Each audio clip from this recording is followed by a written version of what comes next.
আসসালামু আলাইকুম। প্রিয় এসএসসি ২৬ ব্যাচের শিক্ষার্থীরা, আসছে আগামী রবিবার তোমাদের বহুল কাঙ্ক্ষিত ফিজিক্স পরীক্ষা। তোমরা এই পরীক্ষা নিয়ে নানানজন চিন্তিত। তোমরা অনেকেই আমাকে কলে, মেসেজে, হোয়াটসঅ্যাপে বিভিন্নভাবে জিজ্ঞাসা করছো যে স্যার আমরা কীভাবে প্রিপারেশন নেব। আজকের এই ভিডিওতে সম্পূর্ণ তোমাদের পদার্থবিজ্ঞান শেষ সময়ের প্রস্তুতি এবং কোন কোন টপিক নিয়ে পড়লে বা কীভাবে আমি আমার প্রিপারেশনটা শেষ সময়ে গুছিয়ে নিতে পারি, এই সব বিষয় নিয়ে আমি তোমাদের সাথে আজকে কথা বলবো। যেহেতু আমি পদার্থবিজ্ঞান পড়াই, আমার কাছে আসলে পদার্থবিজ্ঞান নিয়ে কথা বলতে খুব ভালো লাগে। তোমরাও আশা করি এটাকে বোরিং সাবজেক্ট না ধরে এনজয় হিসাবে নিয়ে নিবা, তাহলে আশা করি তোমাদের কাছেও খুব ইজিলি মনে হবে। ফার্স্ট অফ অল আমরা যদি আসি পদার্থবিজ্ঞান সাজেশনের বিষয়টা নিয়ে, যে আমরা এটা কোন কোন টপিকগুলো পড়লে আমাদের পরীক্ষাতে ভালো ফলাফল করতে পারি, বা যারা পাশে চিন্তা করতেছো যে আমরা কীভাবে কোন কোন টপিকগুলো পড়লে পাস করতে পারবো, এইসব বিষয় নিয়ে তোমাদেরকে আলোচনা করব। আসলে আমাদের পদার্থবিজ্ঞান পরীক্ষার মধ্যে সবচেয়ে বিশেষ ভাগ হলো যে তোমাদের অধ্যায়ভিত্তিক কিছু কিছু তোমাদের আমি সাজেশন আগেও দিয়েছি, বলেছি তোমাদের এই টপিকগুলো থেকে প্রশ্ন আসবো তোমাদের, এবং এই টপিকগুলো একটু গুরুত্বপূর্ণ সহকারে দেখবা। এবং আজকে আমি কিছু গুরুত্বপূর্ণ টপিকগুলো তোমাদের সাথে শেয়ার করব, ওই টপিকগুলো তোমরা ভালোভাবে দেখবা। যেমন আমরা প্রথম অধ্যায়তে যদি আসি, তোমাদের প্রথম অধ্যায় ফিজিক্সের চ্যাপ্টার 1 থেকে তোমার গুরুত্বপূর্ণ যদি তুমি টপিক গ আর গ প্রশ্নের জন্য দেখো, আমি ক আর গর জন্য একটা সাজেশন তৈরি করেছি। ওই সাজেশনটা তোমাদের লাইভে বা ওই ভিডিওর আমরা কি করবো ডেসক্রিপশনে দিয়ে দেবো বা ভিডিওর কমেন্ট বক্সে দিয়ে দেবো, তোমরা ওইখানে সাজেশনটা দেখে নিবা। তবে আমাদের মোস্ট গ আর গ নাম্বারের জন্য যেটা গুরুত্বপূর্ণ সবচেয়ে হলো তোমার স্লাইড ক্লিপার্স এবং স্কুজ এবং আপেক্ষিক ত্রুটি এবং শতকরা ত্রুটি, যে ওই তিনটা টপিক একটু ভালোভাবে তোমরা দেখলেই পদার্থবিজ্ঞানের অর্থাৎ প্রথম অধ্যায় থেকে তুমি খুব ভালোভাবে মার্ক করতে পারবা। তারপর যদি আমরা দ্বিতীয় অধ্যায়ে আসি, দ্বিতীয় অধ্যায়ে তোমার গোয়ার গোয়ার জন্য তুমি গ্রাফ রিলেটেড যে ম্যাথগুলো আছে ওইগুলো একটু দেখে নেবা তোমরা। আবার যাত্রাপথে কতবার মিলিত হবে, আবার ভূমি ছাড়া মিলিত হবে কি না, ক্যাচ ধরতে পারবে কি না পরন্ত বস্তু, নিক্ষিপ্ত বস্তু, এবং কততম সেকেন্ডের দূরত্ব, এই টাইপের যে প্রশ্নগুলো তোমরা একটু ভালোভাবে একটু কী করবা দেখে নেবা। ওই টপিকের বাইরে তোমাদের এখান থেকে প্রশ্ন আসবে না। তোমরা যদি তৃতীয় অধ্যায়ে আসো, তৃতীয় অধ্যায় থেকে যদি আমরা দেখি, অর্থাৎ তৃতীয় অধ্যায় বলের পাঠটা যদি আমরা একটু ভালোভাবে দেখি, যে ওইখান থেকে কোন কোন টাইপের প্রশ্নগুলো আসতে পারে, আমরা একটু এখানে গোয়ার গড় জন্য তুমি পড়তে পারো মিলিত বেগ এবং দিক নির্ণয়, মিলিত বেগ আর দিক নির্ণয়, বাধাদানকারী বল, ঘর্ষণ বল, প্রযুক্ত বল, বল প্রয়োগ, এই টপিকগুলো একটু ভালোভাবে তোমরা আয়ত্ত করে নেবা। এবং কোন গাড়ি বেশি ক্ষতিগ্রস্ত হবে বা শেষ বেগ নির্ণয়, ঘর্ষণ বলের অতিক্রান্ত দূরত্ব, আরেকটা হলো তোমার কফি কল রিলেটেড, যে সবচেয়ে মোস্ট ইম্পর্ট্যান্ট টপিক হচ্ছে চতুর্থ অধ্যায়ে তোমার যে ভরবেগের সংরক্ষণশীলতার নীতি, যে ভরবেগের সংরক্ষণশীলতার নীতি, অর্থাৎ তুমি যে কোনো একটা বস্তু যদি উপর থেকে ফালাও, এই বস্তু তিনটা অবস্থানে তার ভরবেগ কি সমান হবে কি না, বা ভরবেগের সংরক্ষণশীলতার সূত্র মানবে কি না, ওইটা।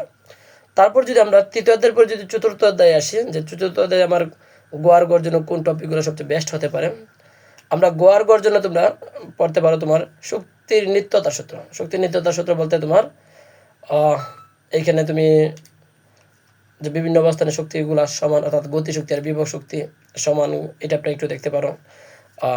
এরপর দেখতে পারো মোটর রিলেটেড যে প্রশ্নটা আসে, মোটর থেকে আবার আসে তোমার স্প্রিং থেকে। তো চতুর্থ যে মোটর, স্প্রিং, শক্তির নিত্যতা সূত্র, এগুলো একটু দেখে নেবা।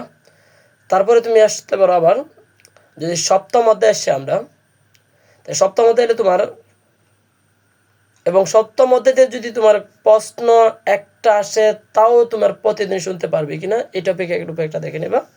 তারপরে তোমার তরঙ্গের অতিক্রান্ত দূরত্ব, কম্পাঙ্ক বেগ বা সরল দোলক, এই দোলকগুলোতে প্রশ্ন আসে। তবে যদি এখান থেকে একটা প্রশ্ন আসে, তাই সবচেয়ে প্রতিদিন এটা আমি একটু গুরুত্বপূর্ণ সহকারে বলবো, তোমরা যদি ওই অধ্যায়টা ওই টপিকটা একটু ভালোভাবে পড়ো।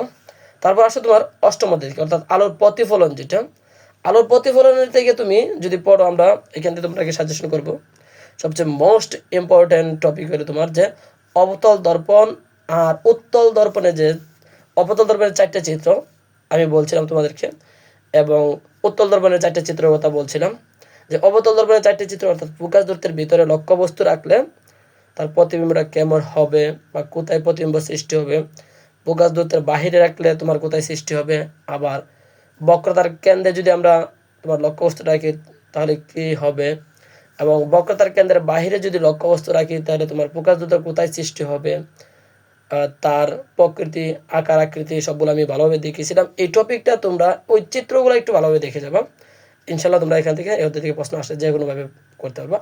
আরেকটা তো তোমার অর্থাৎ ফোকাস দূরত্ব, তারপরে তোমার লক্ষ্যবস্তুর দূরত্ব, আবার প্রতিবিম্বের দূরত্ব রিলেটেড যে একটা সূত্র 1/f = 1/u + 1/b, আর বিবর্তন থেকে হালকা একটু সূত্র এখানে দেখে নিবা, ইনশাল্লাহ তোমরা এর থেকে আনসার করতে পারবা। আমরা যদি তারপর আসি দশম অধ্যায়, এবং দশম অধ্যায় থেকে তুমি গ আর ঘর জন্য যদি আমরা একটু বলি, সবচেয়ে গুরুত্বপূর্ণ টপিক হলো ঘর জন্য তড়িৎ বল নির্ণয়। যদি অন্য কোনো টপিক দিয়ে প্রশ্ন আসে এখান থেকে তোমার কিন্তু একটা তড়িৎ বল রিলেটেড একটা প্রশ্ন আসে, এই প্রশ্নটা দেখে নেবা তোমরা। আর হলো নিরপেক্ষ বিন্দু নির্ণয়। নিরপেক্ষ বিন্দু বলতে তোমার যখন আমরা দুইটা আদান দেওয়া থাকে, অর্থাৎ ধনাত্মক আদান থাকতে পারে দুইটা, বা একটা ধনাত্মক একটা ঋণাত্মক থাকতে পারে, ধনাত্মক আদানের থাকতে তড়িৎ নিরপেক্ষ বিন্দু কোথায় হবে, এবং একটা ধনাত্মক একটা ঋণাত্মক আছে ওইটার ক্ষেত্রে তড়িৎ নিরপেক্ষ বিন্দু কোথায় হবে। আমরা ধনাত্মকের ক্ষেত্রে পাইছিলাম দুইটার মধ্যবিন্দুতে স্থাপন করব, আর ঋণাত্মকের একটা যেদিকে ঋণাত্মক আছে ওইদিকে বাহিরে স্থাপন করব। এটা তোমরা ভালোভাবে জানো, আমি অনেকগুলো অঙ্ক তোমাদেরকে করাইছি। তো ওইটার মধ্যে তোমরা এই টপিকটার উপর প্রিপারেশন নেবা। আরেকটা তড়িৎ আবেশ, তড়িৎ আবেশটা একটু দেখে নেবা। তারপরে তড়িৎ প্রাবল্য, যেটা তড়িৎ প্রাবল্য বা পটেনশিয়াল বিভব, যেটা পটেনশিয়াল, ওইটা তোমরা একটু দেখে নেবা। আশা করি ওই টপিকগুলো তোমরা পড়লে আশা করি একটা ভালো খুব সুন্দর একটা প্রিপারেশন নিতে পারবা, এবং A+-এর জন্য তুমি এই প্রিপারেশন সবচেয়ে গুরুত্বপূর্ণ। তবে যারা আবার এমসিকিউর জন্য চিন্তা, আমি এমসিকিউ কীভাবে করবো, আমার এমসিকিউ তো যেভাবে ভালো করতে হবে, আমি মনে করি তোমরা এমসিকিউর প্রিপারেশন নিতে গেলে মনে করো তুমি যে কোনো একটা অধ্যায় নিলা, একটা সাল তুমি ভালোভাবে বই থেকে বা টেস্ট পেপার থেকে তুমি দেখে সলভ করো। তারপর এরপরে সেটা তুমি আনা দেখা সলভ করার চেষ্টা করো। মনে করো তুমি কোনো একটা অধ্যায় 25 সালেরটা সলভ করলা বই থেকে দেখে বা টেস্ট পেপার থেকে দেখে, তাহলে তুমি 24 সালের প্রশ্নটা না দেখে সলভ করার চেষ্টা করো। তারপর তোমার তুমি 100-তে 90 ভাগই পারতেছো।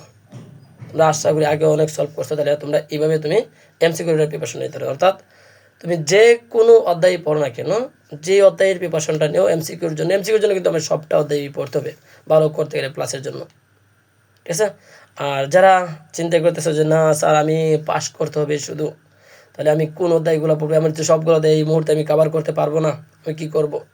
তাই তোমাদের জন্য আমি বলবো তোমরা অষ্টম অধ্যায় আলোর প্রতিফলন আর প্রথম অধ্যায় থেকে তুমি যে ত্রুটি রিলেটেড অঙ্কটা একটু ভালোভাবে দেখে যাও। আর তুমি যদি ব্যাকআপ হিসাবে তুমি সপ্তম অধ্যায়টা রাখতে পারো, যে সপ্তম অধ্যায় থেকে প্রতিদিনই রিলেটেড থেকে এখান থেকে একটা প্রশ্ন আসবে।